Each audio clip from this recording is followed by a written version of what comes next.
Il retrouve l'air libre et ses proches après 1675 jours de détention dans la prison de l'Hélicoïde, l'une des plus redoutées du Venezuela. La libération de Javier Tarazona, 43 ans, était réclamée par plusieurs ONG.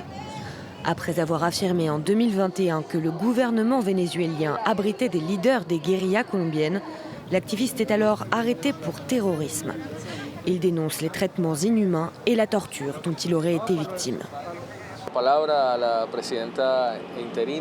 Je crois la présidente par intérim sur parole lorsqu'elle soulève la question de la justice au Venezuela.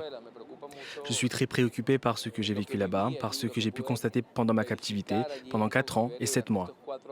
Ça me permet de l'entendre lorsqu'elle parle des 84 000 prisonniers et de leur situation socio-économique. Au Venezuela, la pauvreté est punie. Sous la pression de Washington, la présidente par intérim Delcy Rodríguez a promis ce vendredi un projet de loi d'amnistie générale pour les prisonniers politiques.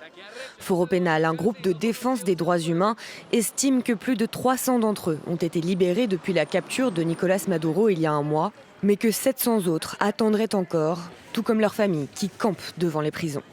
Tant qu'ils seront en prison, il n'y aura pas de liberté dans ce pays. Mais c'est quand même un pas de géant. Selon les autorités vénézuéliennes, la prison Hélicoïde doit bientôt fermer et être transformée en un centre culturel et sportif.